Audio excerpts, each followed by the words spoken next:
Bendiciones y bienvenidos una vez más a nuestro devocional con la Biblia abierta. Hoy seguimos compartiendo este espacio con ustedes y este tema que hemos traído hasta este momento, como es la restauración de las puertas. Así que bienvenidos todos y leemos la escritura en el libro de Nehemías, capítulo 12, verso 38 al 43. Y dice la escritura, la palabra de Dios, lo siguiente. El segundo coro iba del lado opuesto, y yo en pos de él, con la mitad del pueblo sobre el muro, desde la torre de los hornos hasta el muro ancho, y desde la puerta de Efraín hasta la puerta vieja, y a la puerta del pescado, y la torre de Ananel, y la torre de Amea, hasta la puerta de las ovejas. Y se detuvieron en la puerta de la cárcel. Llegaron luego los dos coros a la casa de Dios, y yo y la mitad de los oficiales conmigo, y los sacerdotes Eliacim, Maaseías, Miniamín, Micaías, Elioenai, Zacarías, Ananías, con trompetas, y Maasías, Semaías, Eleazar, Uzi, Joanán, Malquías, Elán y Ezer, y los cantores cantaban en alta voz. Isaías era el director, y sacrificaron aquel día numerosas víctimas, y se regocijaron porque Dios los había recreado con grande contentamiento. Se alegraron también las mujeres y los niños, y el alborozo de Jerusalén fue oído desde lejos. Tremenda fiesta que se formó, llegando ya a la restauración de la última puerta, que nos muestra el libro de Nehemías. 12 puertas en total. Llegamos a la puerta de la cárcel. La puerta de la cárcel que nos lleva a confrontar dos términos que son opuestos: libertad y encarcelamiento, esclavitud o libertad, por decirlo así.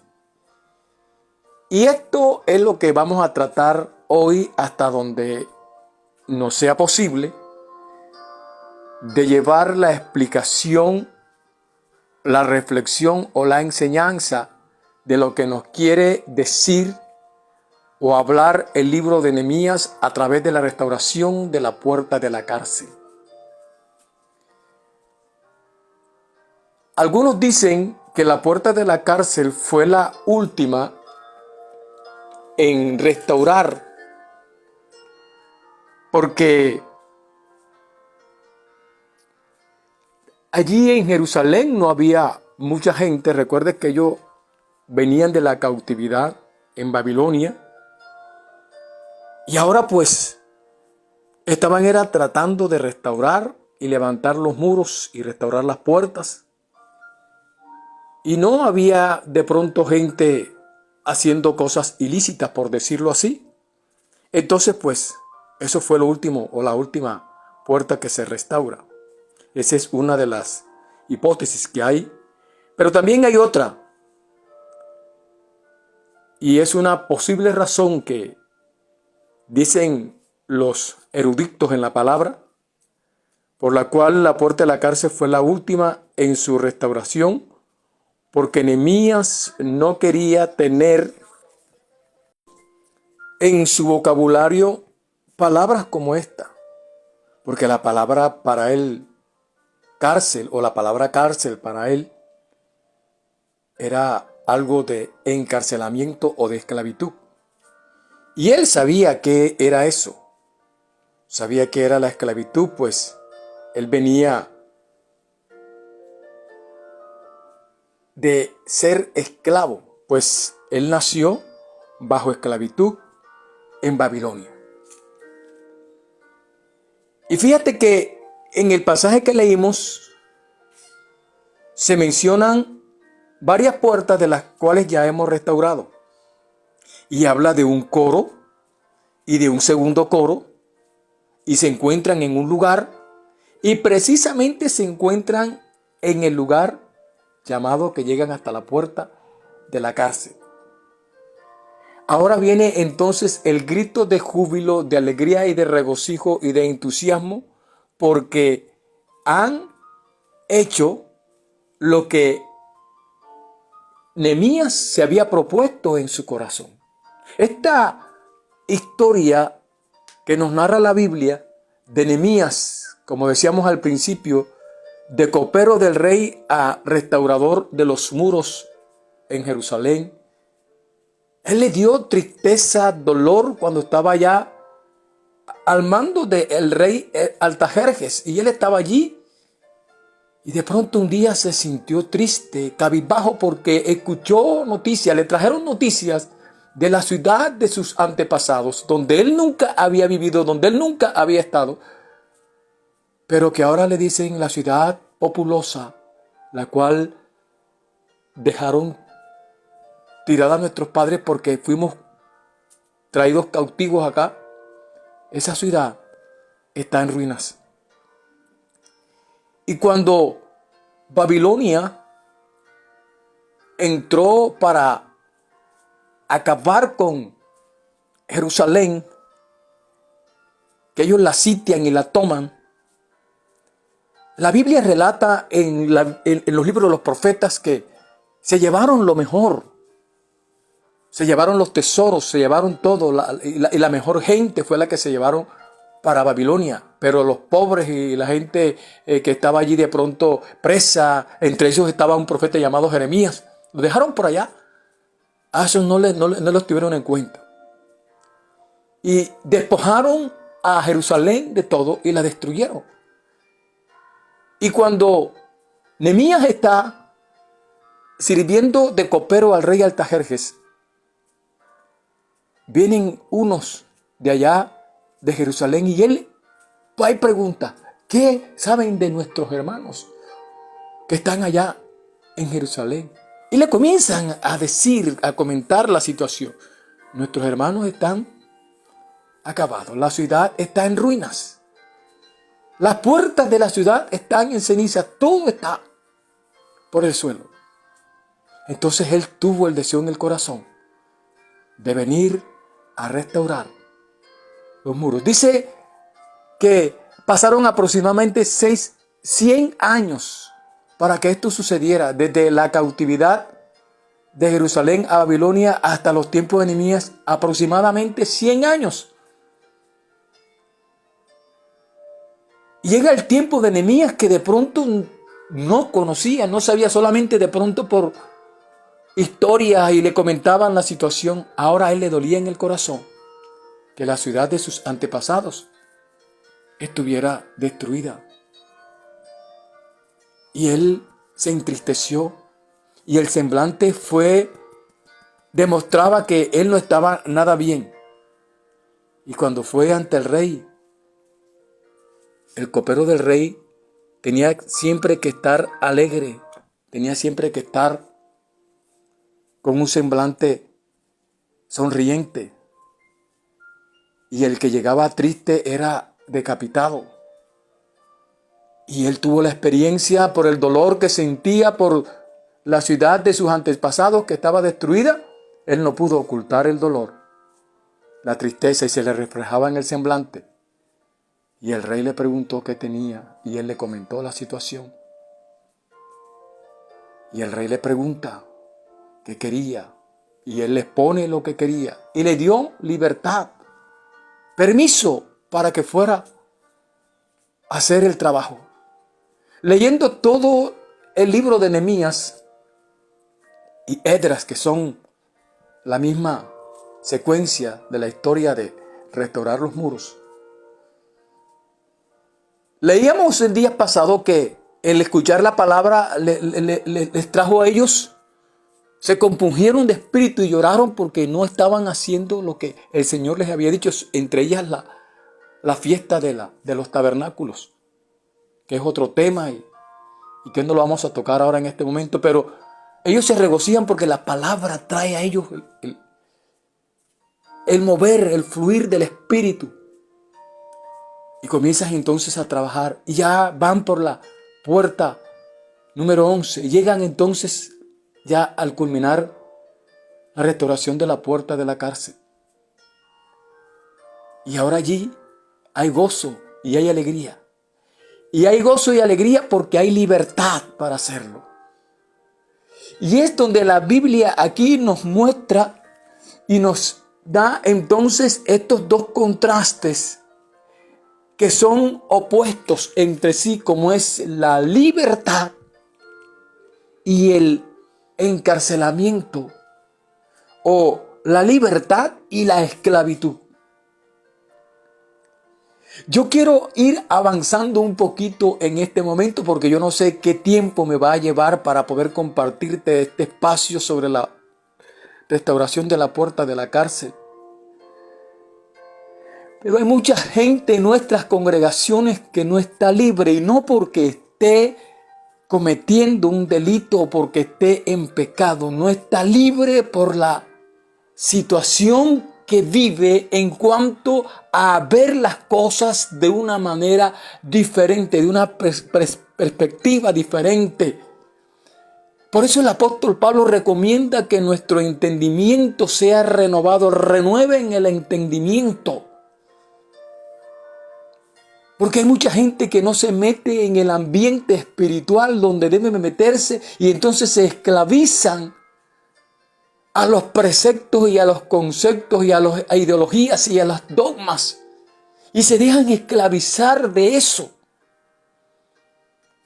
Mientras que Dios nos ha llamado a libertad. Y la Biblia recalca en el Salmo número 127, cuando el salmista dice: si Jehová no vela, en vano vela la guardia. Y es allí a lo que nos quiere llevar esta reflexión en esta hora. Y es que hay que mantenernos en vela por la libertad que hemos recibido en Cristo. No podemos dejarnos mover, no podemos dejarnos llevar por cualquier viento de doctrina o por cualquier ideología que nos quiera encarcelar nuevamente a como estábamos antes sin Cristo. En Cristo estamos llamados a libertad. No estamos llamados a libertinaje, pero sí estamos llamados a libertad. Y el cristiano tiene que sentirse libre en el nombre poderoso de Jesús, porque si el cristiano que está viviendo para Cristo, para Dios, no se siente libre, entonces está diciendo que vano fue el sacrificio de Cristo Jesús en la cruz del Calvario.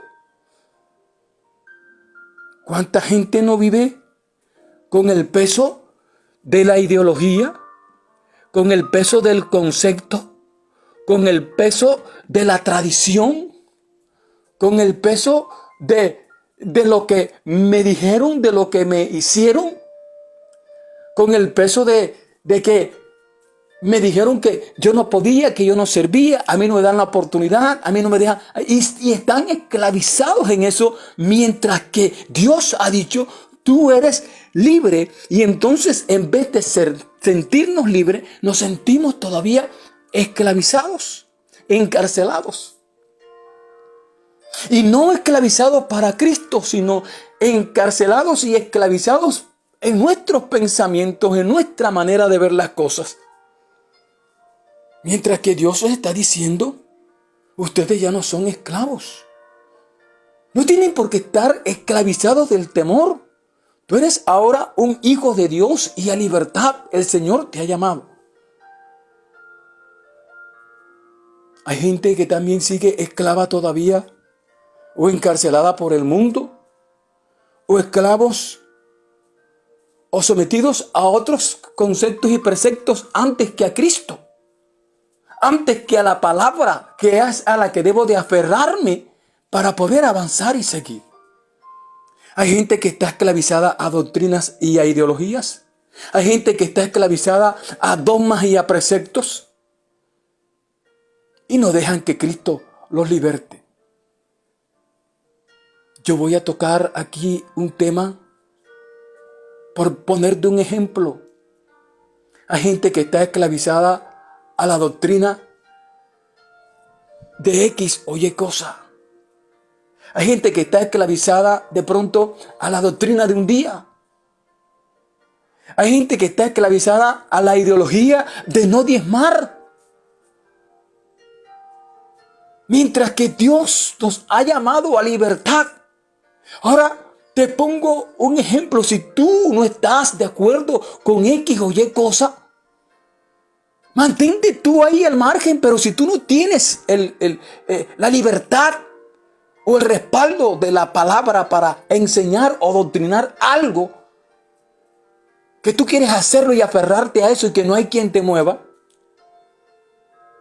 no debes dejarte envolver por eso. Antes, ten una relación abierta con el Espíritu Santo y con la palabra, y la palabra te va a ser revelada y se te va a dar, y no vas a tener peso ni vas a tener en tu mente y en tu corazón pensamientos raros, y no vas a tener la oportunidad de ir y señalar y juzgar, porque tú no estás en esa posición. Tú estás en la posición de avanzar en Cristo Jesús y enseñar la palabra. Por lo tanto, no te vas a dejar envolver por cualquier cosa. Y eso de envolver está hablando de esclavizarte. Y deja de estar esclavizado en los conceptos, en las ideologías. Esclavízate en la palabra. Pero esa esclavitud a la palabra te va a traer libertad, porque ella es la que es espejo a nuestras almas. Y el primero que vas a recibir libertad cuando tú ministras la palabra, y cuando tú la enseñes, y cuando tú la leas, y cuando tú la practiques, el primero que va a recibir libertad eres tú. Y al ser libre, vas a hacer que otras personas sean libres en el nombre poderoso de Jesús. Pero te ensimismas en un tema, te ensimismas en algo que no hay quien te saque de allí. Y tu terquedad te lleva a algo que es un encarcelamiento y un encerramiento donde tú solo te has metido. ¿Cuánta gente usted no encuentra hoy en día haciendo por allá su rancho aparte, independiente, porque no quiere saber nada de los pastores que son mundanos, de los pastores que son corruptos? Es más, tratan a los pastores y a la iglesia de hijos del diablo porque no han tenido un encuentro personal con el Señor, porque el Espíritu Santo no se les ha revelado y porque no tienen una convicción de la palabra que tienen en su poder. Y no han dejado que sea el Espíritu Santo el que se les revele, sino antes, por el contrario, están siempre señalando, juzgando, porque si no te vistes como yo, porque si no caminas como yo, porque si no te untas como yo, porque si no te juntas como yo, porque si no hueles como yo, no eres de los míos. Tenga Dios misericordia de nosotros y nos encuentre confesados. Por lo tanto, esta gente que estaba allí se estaba gozando de la bendición que tenían, se estaban gozando de haber podido realizar lo que Nehemías había propuesto en su corazón, con todos los conflictos que tuvieron internos, con todas las situaciones que se le presentaron, que no estoy hablando de la historia en sí de Nehemías, sino del trabajo que él hizo y de las puertas, que es lo que estamos trabajando. Pero este hombre tuvo una cantidad de conflictos y tuvo una cantidad de enemigos. Se ganó enemigos gratis, porque había gente que no estaba de acuerdo con lo que él estaba haciendo. No querían restaurar el lugar del culto. No querían restaurar el lugar de la bendición para darle la gloria a Dios, sino que querían seguir allí, en sus casas, como dice el profeta Ageo, artesanadas, sus casas bien bonitas y el templo de Dios por el suelo. Y así hay mucha gente en nuestras congregaciones. Pero yo creo que en el nombre de Jesús, a algo bueno en este tiempo nos está llamando el Señor. Y la cárcel no es para los cristianos, espiritualmente hablando. El cristiano no puede sentirse encarcelado, no puede sentirse abrumado, no puede sentirse frustrado. El cristiano está llamado a libertad. El cristiano está llamado a ser una persona alegre, gozosa. Esa es una de las características del fruto del Espíritu, el gozo. Y eso era lo que estaban haciendo esta gente ya después que arreglaron el lugar y leyeron la palabra y estuvieron allí contentos. Colocaron e hicieron entonces lo que la Biblia, lo que la ley les estaba dando, la ley de Moisés, y había cantores y había entonces director de alabanza y comenzaron a cantar al Señor y cantaron y se regocijaron.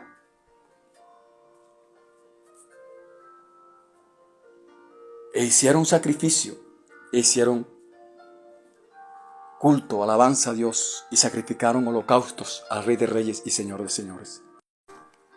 Esto apenas es el preámbulo de la última puerta, como es la puerta de la cárcel. Y antes de seguir, quiero darte un consejo. Yo les decía que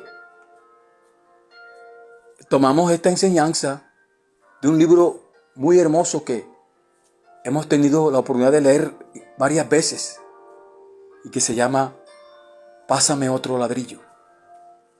Y se lo recomiendo a usted. Esto ayudará al liderazgo a reforzar lo que ha conocido a través de la palabra. Le va a ayudar a reforzarse, a tomar nuevas fuerzas, a alinearse según la Escritura. El autor de ese libro nos narra unas situaciones muy concretas, muy, digámoslo en el sentido de la palabra, que claras y concisas, que cualquiera de nosotros puede entender el mensaje. Pero ahí tenemos la Escritura, que a través de este estudio de la restauración de las puertas, creo que hemos avanzado, creo que hemos conocido, creo que hemos aprendido muchas cosas.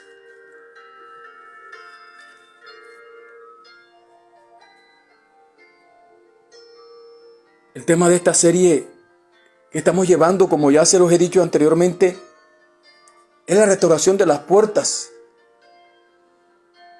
Y ha sido con el fin que a través del Espíritu Santo recibamos restauración de nuestra alma y que nuestra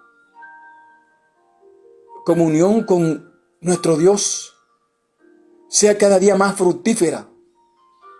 Pues todos los días necesitamos de la guía y de la presencia de nuestro Dios en nuestras vidas a través del Espíritu Santo. No podemos nosotros hacer nada si no es que seamos guiados por el Espíritu Santo. Hasta el momento hemos visto el trabajo de Nehemías restaurando 11 puertas de la ciudad de Jerusalén. Ahora vemos el trabajo de la restauración de la puerta de la cárcel o puerta de la guardia. Y lo que significa la restauración de la misma en nuestras vidas. Analicemos entonces por unos momentos que el número 12 es muy significativo, ya que el número 12 es un número de gobierno.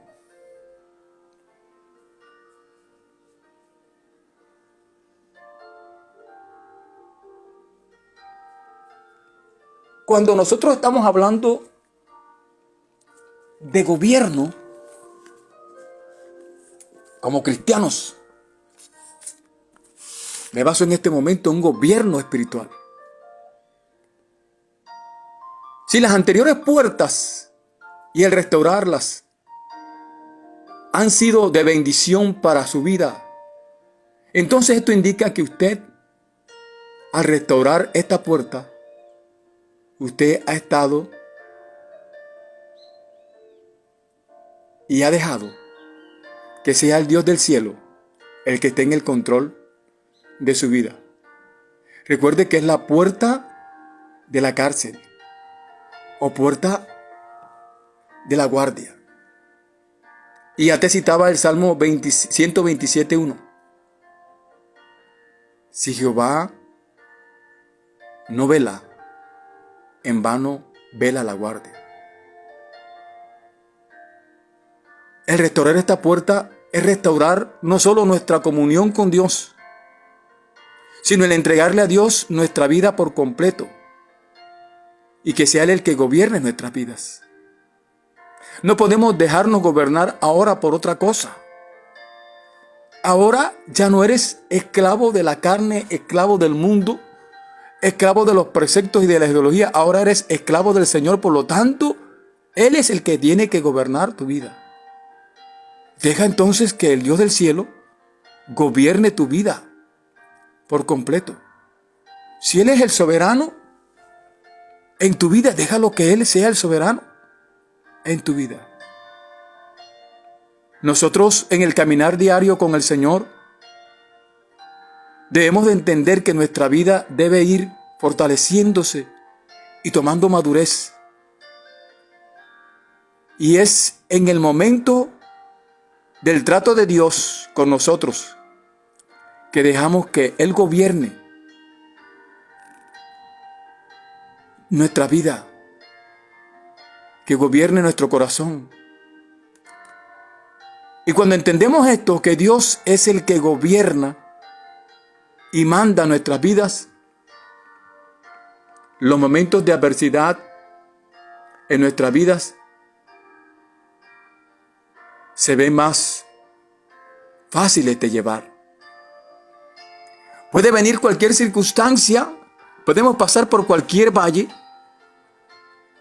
pero Dios nos va a sostener porque hemos confiado en Él y nos hemos mantenido en Él, creyendo que Él es el que nos gobierna y nos dirige.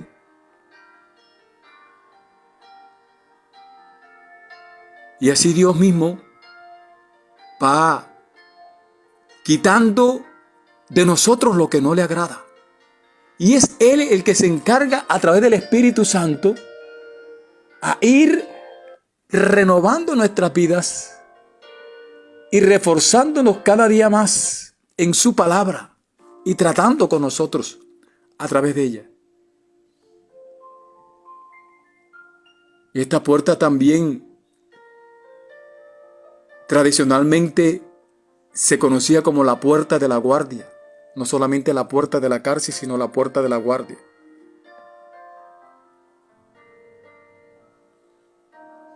Y esa puerta de la guardia era el lugar donde se reunía la guardia de turno y recibía las órdenes o instrucciones de sus superiores.